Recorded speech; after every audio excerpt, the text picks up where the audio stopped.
This week we're visiting Alamogordo, New Mexico, and I'm going to share with you several fun things to do in this small town. It's located in southeastern New Mexico, just 15 miles northeast of White Sands. It's nestled in the foothills of the Sacramento Mountains. Many of you may have heard of Alamogordo when planning a trip to White Sands National Park, and you may have even planned to stay here when you're visiting the park. Alamogordo is known for pistachio farms as well as its space history, and we're going to explore them both, starting at the world's largest pistachio. We have made it to McGinns Pistachioland. Here is the giant pistachio. We're going to stop in for some food. They have a winery here. They have farm tours. We did not make reservations, so we'll see if we can hop on one of the tours. Looks like they have wine tasting, soda, coffee, candies, all kinds of nuts. Business of the year winner. Let's go inside the McGinns Country Store, see what we can find.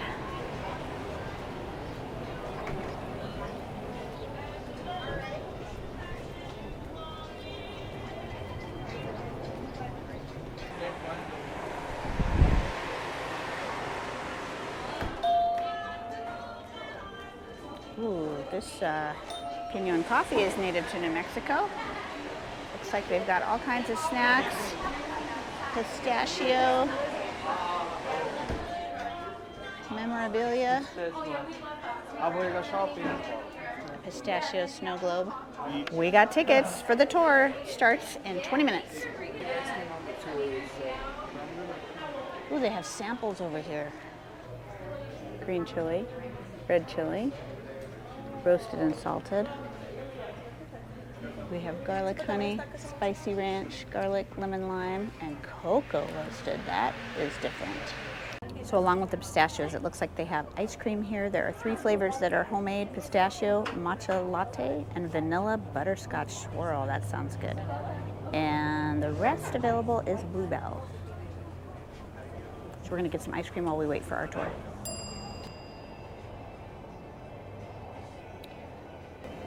So their homemade pistachio ice cream is absolutely delicious.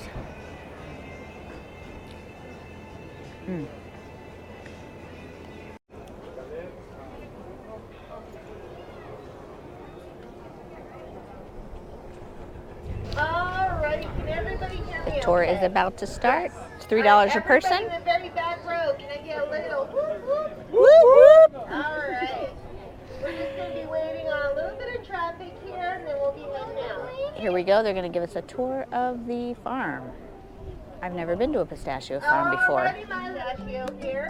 It is built entirely out of concrete and steel, and then painted to resemble our illustrious Kerman pistachio. It was built back in 2008 to commemorate the memory of our founding father, Mr. Tom McGinn, who sadly passed away back in 2007. Now, a lot of people do like that. This tour was really educational. We learned about wine production on the farm as well as the pistachios.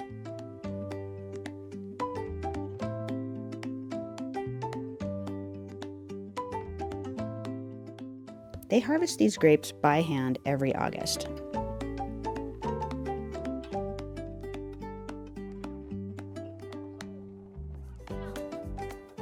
We learned about the wine production on the farm and all about farming pistachios.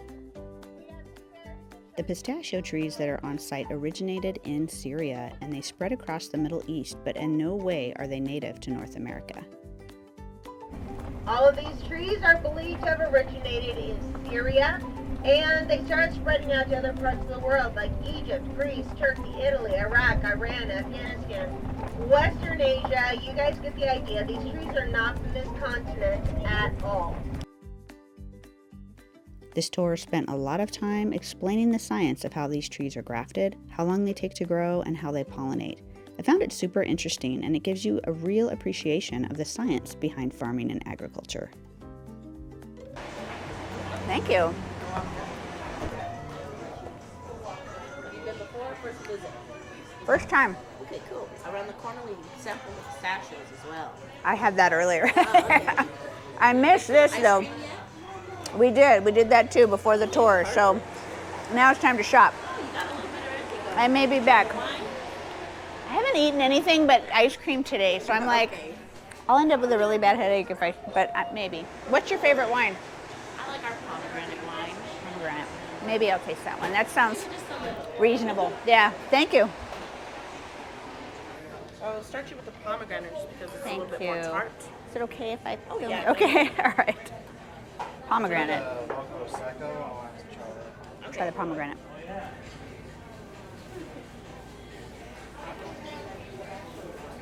So this is going to be That's not good. as sweet as if a drier wine. Huh? But it has a lot Pomegranate. of citrus notes. No, this is good.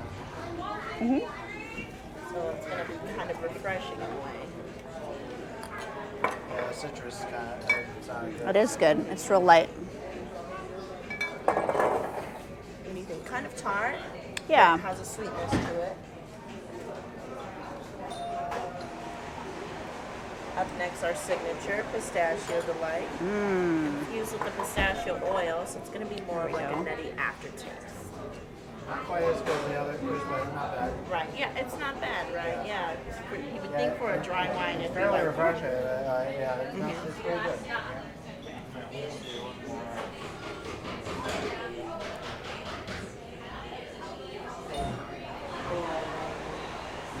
That's really good. Which one did you say? You want to go for White Sands? Yes, I'll try them both Okay. because you convinced me.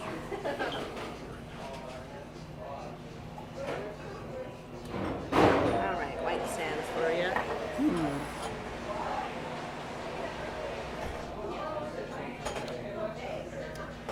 That went down before I swallowed it, but it's good. It's very light, similar to the pistachio. You can really taste that honey at the end. Yeah, it's good. Just one more. Okay. All right, one more. Olives. Yes. Or do you like, because we have a cherry wine, we have a peach wine, and La Luz is just like a really mild blended wine. I try the peach. The peach one? Yeah. Okay. I think if you just touch it, it'll turn on. But I think the pomegranate and the pistachio so far are my favorite.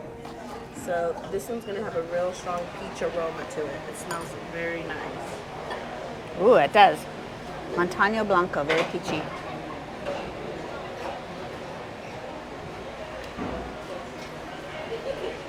That's good too. They're all pretty good. They're all very unique, very good. This one's more popular during the warmer months because it's still Yeah, so light. What Thank you so much. Made, were those made recently?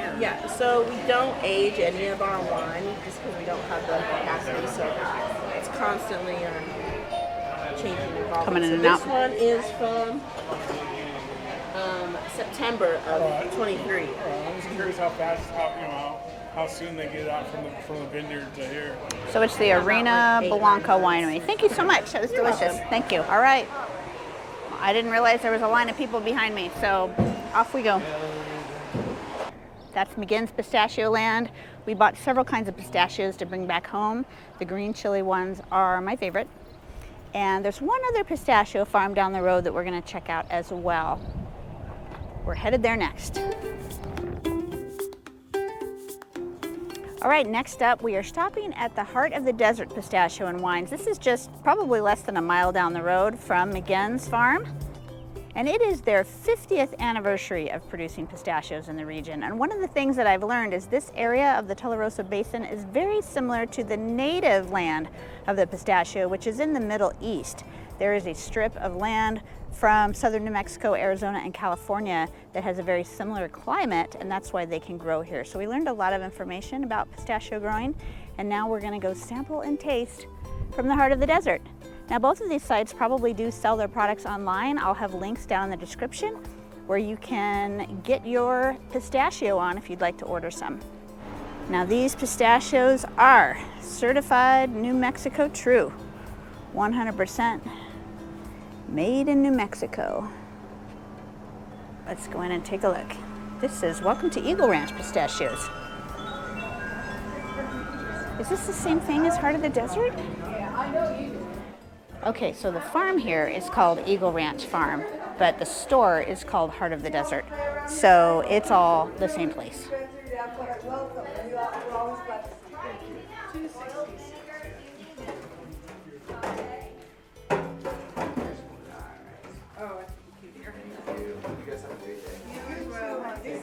Hey, angels all around you. Enjoy your coffee.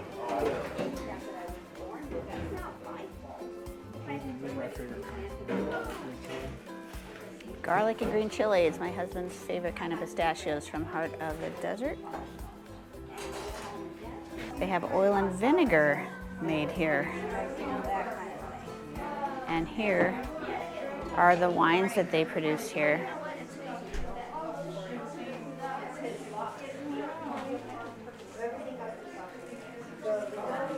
I'm gonna go walk in the other part of the store, okay?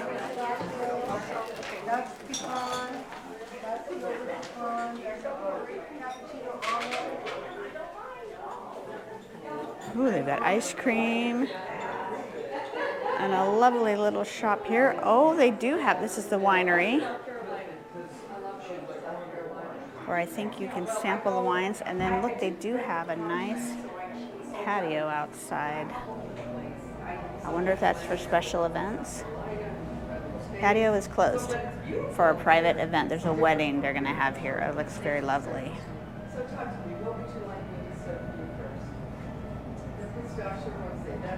There's a cute little gift shop. They also mail gift baskets if that's something you'd like to send to somebody. They did have wine tasting. There was a big group of people there waiting to have a sample. And we've got some other things we wanted to do today, so I did not take the time to sample their wines, but I'm sure they are absolutely fantastic. And of course, we picked up some green chili and garlic pistachios. Now we're gonna head down to Alamogordo now, get situated in our hotel, and see what else we can see this weekend. All right, you're gonna have to excuse my hair. I've been windblown all day today, but the last stop here in Alamogordo is at the Space Museum here. It's up on top of the hill. You can see it as you drive through the town. You can see it up on the hill because there's a big like missile and a tall building, and it overlooks Alamogordo. So they close at 5 p.m. So we hustled on over here to come check it out before they close. We have about an hour. And the mountains behind me are quite beautiful, but they have a lot of displays here outside of various planes and rockets and spaceships. So you can see in the distance is White Sands. And because it's so windy, there is just a dust storm of white sand coming this way. But White Sands, not only is it a national park, but it's also the White Sands Missile Range. It's still active today as a missile range. So there's a lot of space and science exploration that still happens in this area. You can see the dust being blown up out there. Your kids are gonna absolutely love seeing all these really cool spaceships and such out here on the grounds. All right, let's go inside, and hopefully we'll have a little bit of leeway to explore everything outside before they close up the gates.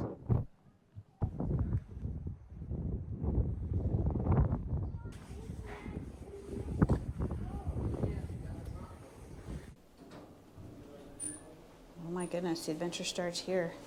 They make it look like you are entering a spaceship. They said go up to level 5 and work your way down. Bye-bye. Here we go on our space adventure. Aye, aye, Captain. Well, that sounds more like SpongeBob. It's not a SpongeBob episode. I was trying to do Star Trek. Yeah. Scotty. That was a bad attempt at beam me up, Scotty. I think it's what he was going at. All right. Welcome to the New Mexico Museum of Space History and the International Space Hall of Fame. There are 5 levels here. That is a lot to see. And it starts with archaeoastronomy. It's like it takes you back in time, and it actually talks about a lot of the petroglyphs here in New Mexico as well.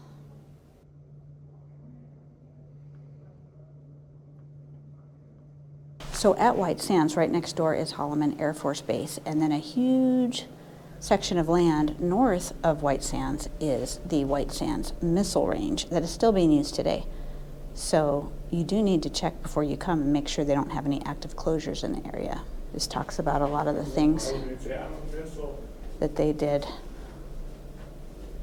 in the early days at White Sands Missile Range. It was first established in 1945 as the White Sands Proving Ground, and this, of course, is also where the Trinity site where the first atomic bomb was detonated in this area. Holloman Air Force Base was originally intended as a British Commonwealth training center for pilots.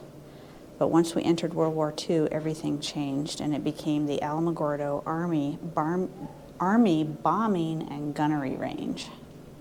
It was dedicated to training bomber crews for B-24s and B-29s. That's interesting. And this is why I could never become a pilot, right there, enduring those G-forces. No, thank you. There's Colonel George Holloman, right there.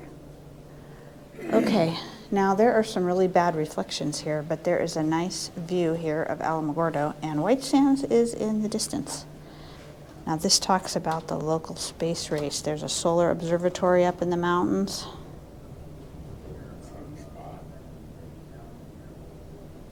You've got Missile Range Headquarters, you've got Holloman Air Force Base, you've got a high-speed test track, White Sands Space Harbor, space shuttle landings, all kinds of things happened in this area. Now, if you're interested in space, you can look up the New Mexico Space Trail. I won't get into these details, but these are all the various places in New Mexico that have something interesting related to space, whether it's petroglyphs, whether it's a museum, an observatory.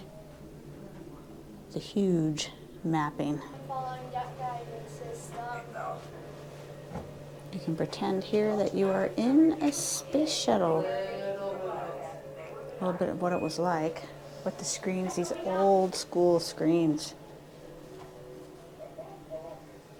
It says larger and better crystals can be grown in weightlessness than on Earth. And they're important for manufacturing integrated circuits and computers. Huh. Talks about organic protein crystals that are grown in orbit that are useful for the development of drugs to fight cancer and other diseases. I wonder if they actually send crystals up in space. That's interesting.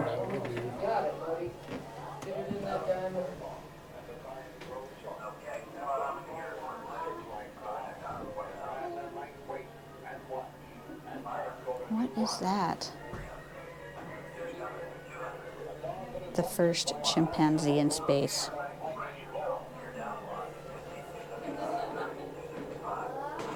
Oh, you were so close. This is kind of sad and a little scary for the little guy.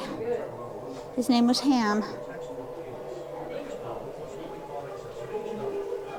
Astro chimps preparing for space. I don't know how I feel about that.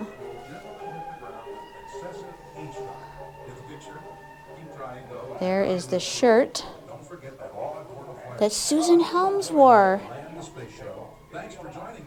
Okay, I got so excited about that because in high school I took aviation science and the teacher was Susan Helms' father. And so I remember I remember him saying that his daughter was an astronaut and she came to talk to us in our class. So there she is, and there is her shirt. There's a big reflection on there. That's cool. This is really cool.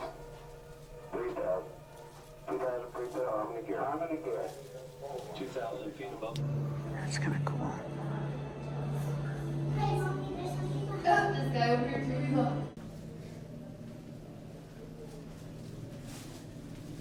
This is kind of neat to take you down this hallway with some really pretty views of the surrounding mountains.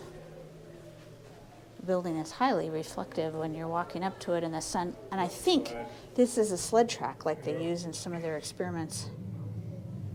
Interesting.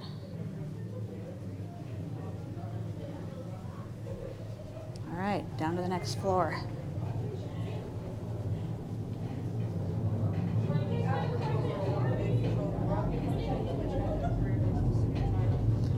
Now this floor is all about rockets and Rocket Pioneer. Now, if you haven't seen my video on Roswell, the father of modern rocketry was from the Roswell area. Well, he wasn't from there, but he did a lot of his work living in the Roswell area.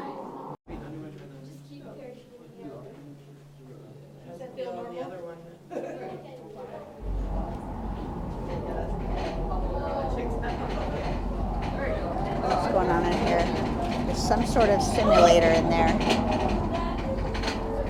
I think you lie on the floor in there and it simulates like riding in the space shuttle, laying back, facing up with everything rattling. So there's a lot of people on this floor, a lot of interactive things on this floor. Everything about inertial navigation and rockets. Rockets and more rockets.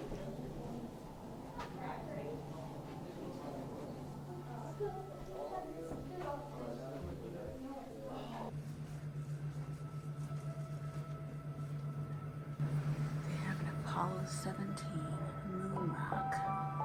Look at this.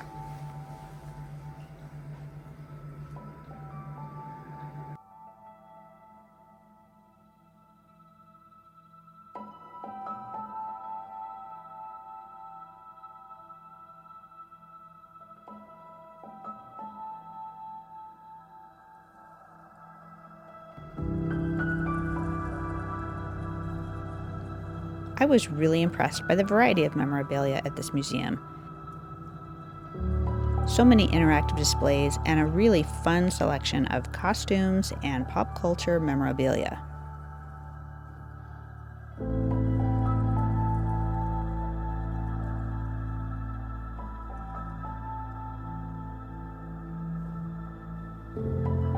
Don't forget to allow some time to check out the displays outside of the museum. They have a lot to look at.